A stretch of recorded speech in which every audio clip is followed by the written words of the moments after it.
രാമകഥാരസവാഹിനി അധ്യായം 64. സീതാദേവി തന്റെ മുന്നിൽ കിടക്കുന്ന മോതിരം എടുത്തു. അതെടുത്ത് ആദരപൂർവം കണ്ണിന്മേൽ വെച്ചു. അവരുടെ നേത്രങ്ങളിൽ നിന്ന് കൃതജ്ഞതാബാഷ്പം ഒഴുകി. രാമ, അവിടുത്തെ ദർശനം ഈ മോതിരം വഴി എനിക്ക് നൽകുകയാണോ? അവർ ശിരസ്സുയർത്തി നോക്കി. അവിടെ ആ വൃക്ഷശാഖയിന്മേൽ ഒരു കൊച്ചു മർക്കടൻ അഗാധമായ ഭക്തിയോടുകൂടി രാമ രാമ എന്ന് ജപിച്ചുകൊണ്ടിരിക്കുന്നത് അവർ കണ്ടു. ത്രിജട വിവരിച്ച പ്രകാരം അവളുടെ സ്വപ്നത്തിലുണ്ടായ സംഭവങ്ങൾ അവർ പെട്ടെന്ന് ഓർത്തു. ആ സുദിനങ്ങൾ അതിവേഗം അടുത്തു വരുന്നു. ദീർഘമായ ഈ 10 മാസത്തിനിടയിൽ ലങ്കയിൽ ആരും രാമനാമം ജപിച്ചതായി അവർ കേട്ടിട്ടില്ല. ഇന്ന് ഒരു മർക്കടൻ ആ പുണ്യനാമം ഉച്ചരിക്കുന്നതായി കേൾക്കാൻ എനിക്ക് കഴിയുന്നു. ആത്മനാഥന്റെ മോതിരം എനിക്ക് കിട്ടി. അവർ അമിതമായി ആഹ്ലാദിച്ചു. തൻ്റെ ആനന്ദപൂർണമായ ഭാവം ഒതുക്കാൻ ദേവിക്ക് കഴിഞ്ഞില്ല. ഇത്രയും ദീർഘമായ കാലത്തോളം ഒരു അപരിചിതനോട് സംസാരിച്ചിട്ടില്ലാത്ത സീത ആ മർക്കട രൂപത്തെ നോക്കി ഇങ്ങനെ അഭിസംബോധന ചെയ്തു. അല്ലയോ വാനര, നീ ആരാണ്? ഈ മോതിരം എവിടെ നിന്ന് കിട്ടി? സീതയ്ക്ക് വാനരനിൽ പൂർണ്ണ വിശ്വാസം അർപ്പിക്കാൻ കഴിഞ്ഞില്ല. കാരണം രൂപമാറ്റങ്ങളുടെ സൂത്രവേല കൊണ്ട് രാക്ഷസന്മാർ ഇതിനു മുമ്പ് പലപ്പോഴും സീതയെ വഞ്ചിച്ചിരുന്നു. വാനരന്റെ വിശ്വാസ്യത തെളിയിക്കുന്നതിനായി അവർ പല രീതിയിലും ചോദ്യം ചെയ്തു. ഇടയ്ക്കിടയ്ക്ക് അവർ വാനരനോട് രാമന്റെ ക്ഷേമത്തെപ്പറ്റി ചോദിക്കും. അവിടുന്ന് കാട്ടിലൊറ്റയ്ക്കാണെന്ന ചിന്ത മൂലം ദേവിയുടെ കണ്ണിൽ നിന്നും ബാഷ്പം ഒഴുകും. അങ്ങനെ അവർ ആനന്ദത്തിൻ്റെയും ദുഃഖത്തിൻ്റെയും ഇടയിൽ ചാഞ്ചാടി കളിച്ചു. ഹനുമാൻ അവരുടെ സ്ഥിതി മനസ്സിലാക്കി. രാമനോടുള്ള പ്രേമത്തിൻ്റെയും ഭക്തിയുടെയും ബന്ധം അവരിൽ നിന്നും മറച്ചു വയ്ക്കുവാൻ ഹനുമാന് കഴിഞ്ഞില്ല. അദ്ദേഹം രാമന്റെ വംശകഥയും അദ്ദേഹത്തിൻ്റെ പരാക്രമങ്ങളും രാമനെ കണ്ടുമുട്ടുന്നതുവരെയുള്ള തൻ്റെ ചരിത്രവും വിവരിച്ചു. കഥ കേട്ടപ്പോൾ ദേവി രാമൻ മുന്നിൽ നിൽക്കുമ്പോഴുണ്ടായ അതേ ആനന്ദം അനുഭവിച്ചു. അയോധ്യയിലും വനസങ്കേതങ്ങളിലും തൻ്റെ സമീപം നിൽക്കുന്ന രാമനെ സ്മരിക്കാൻ അവർക്ക് കഴിഞ്ഞു.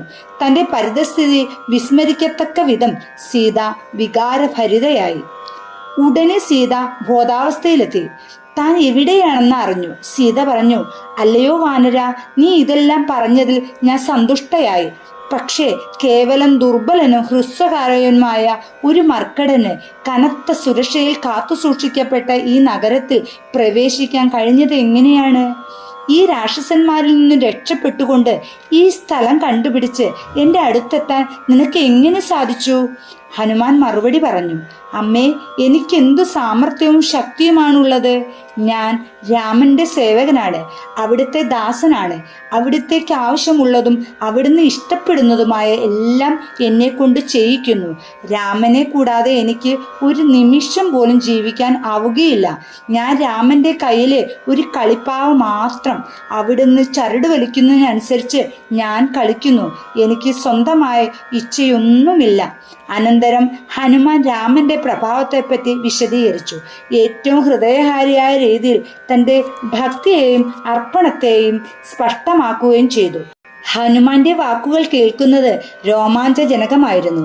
മറ്റാരും അറിഞ്ഞിട്ടില്ലാത്ത ചില സംഭവങ്ങൾ സീതയെ അറിയിക്കുന്നതിനായി രാമൻ ഹനുമാനോട് പറഞ്ഞിരുന്നു. രാമൻ മുന്നറിയിപ്പായി ഇങ്ങനെ പറഞ്ഞിരുന്നു, സീത നിന്റെ വാക്ക് വിശ്വസിച്ചില്ലെന്ന് വന്നേക്കാം. നിന്റെ സത്യാവസ്ഥയെ സംബന്ധിച്ച് അവൾക്ക് സംശയിച്ചെന്നും വരാം. ആ ഘട്ടത്തിൽ ഞങ്ങൾക്ക് മാത്രം അറിയുന്ന ഈ സംഭവങ്ങളെപ്പറ്റി അവളെ ഓർമ്മിപ്പിക്കാം. അതുകൊണ്ട് ഹനുമാൻ ആ പ്രത്യേക സംഭവങ്ങളെപ്പറ്റി വിവരിക്കാൻ തുടങ്ങി.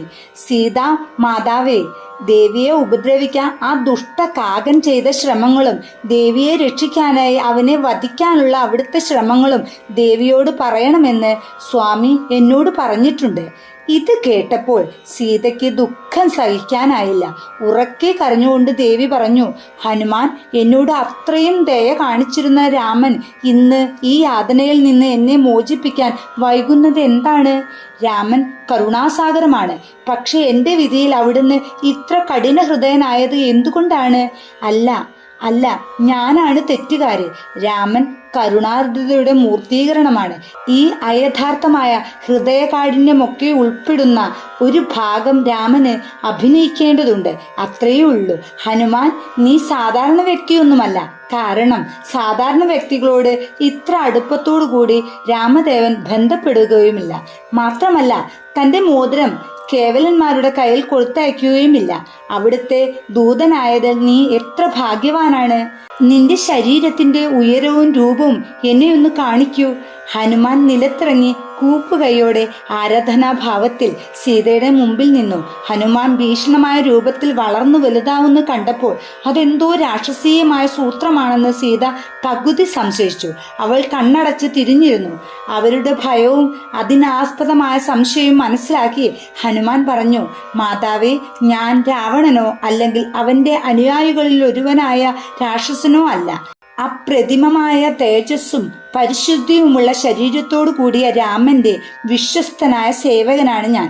രാമൻ എൻ്റെ നിലനിൽപ്പിന്റെ ശ്വാസമാണ്. എന്നെ വിശ്വസിക്കൂ, ഞാൻ സത്യമാണ് പറയുന്നത്. രാമന്റെ യഥാർത്ഥ ദൂതനായ എന്നിൽ ദേവിക്ക് വിശ്വാസം ഉണ്ടാവുകയില്ലെന്ന് ഊഹിച്ചാണ് ദേവൻ തൻ്റെ മോതിരമൂരി അങ്ങേക്ക് നൽകാനായി എൻ്റെ കയ്യിൽ തന്നത്. എന്നോടൊപ്പം സുഗ്രീവൻ, ജാംബവാൻ, അംഗദൻ എന്നിവരും അസാധാരണ വീരന്മാരായ മറ്റ് ആയിരക്കണക്കിൽ വാനരന്മാരും ഉണ്ടായിരുന്നു. പക്ഷേ രാമകാരുണ്യം കൊണ്ട് എനിക്ക് മാത്രമാണ് സമുദ്രം ചാടിക്കടക്കാൻ കഴിഞ്ഞത്. ബാക്കിയുള്ളവരെല്ലാം കടലിന് അങ്ങേ കരയിലാണുള്ളത്. പരമദുഷ്ടനായ രാക്ഷസ രാജാവ് ദേവിയെ ഇവിടെ കൊണ്ടുവന്ന കഥ ജഡായുവിൽ നിന്നും ശബരിയിൽ നിന്നും ഞങ്ങൾ അറിഞ്ഞു. ദേവി ഇവിടെയാണെന്ന വസ്തുത സമ്പാദിൽ നിന്ന് 3 ദിവസം മുമ്പേ സ്ഥിരീകരിച്ചു. അപ്പോൾ ദേവി അങ്ങ് ഞങ്ങളുടെ കൺമുമ്പിൽ നിന്നാലെന്ന പോലെ ഞങ്ങൾ സന്തുഷ്ടരായി. ദേവിയെ കണ്ട ശുഭവാർത്തയുമായി ഞാൻ മടങ്ങിച്ചെല്ലുന്നതും കാത്ത് രാമലക്ഷ്മണന്മാർ അവിടെ കാത്തിരിക്കുകയാണ്. ദേവി അനുവദിക്കുകയാണെങ്കിൽ ഞാൻ ഉടനടി മടങ്ങിച്ചെന്ന് ദേവിയുടെ ക്ഷേമവാർത്ത അവരെ അറിയിക്കാം. സീത അഭ്യർത്ഥിച്ചു. ഹനുമാൻ, നീ ഇവിടെ ഇനി മടങ്ങി വരുമോ? വരുമെങ്കിൽ എപ്പോൾ എന്നൊന്നും എനിക്കറിഞ്ഞുകൂടാ. ദയവായി ഒരു ദിവസം കൂടി താമസിക്കൂ. രാമനെയും ലക്ഷ്മണനെയും പറ്റി എന്നോട് പറഞ്ഞ് എന്നെ സന്തുഷ്ടയാക്കൂ. അപ്പോഴേക്കും രാക്ഷസിമാർ കൂട്ടമായി വന്ന് തങ്ങളെ ഏൽപ്പിച്ച പ്രത്യേക ജോലികൾ ചെയ്യാനായി ചുറ്റും കൂടിയപ്പോൾ ഹനുമാൻ സൂക്ഷ്മരൂപം സ്വീകരിച്ച് മരക്കൊമ്പിൽ ചാടിക്കയറിയിരുന്നു. ഇതിന്റെ തുടർച്ച 65-ാം അധ്യായത്തിൽ. ജയ് ശ്രീറാം.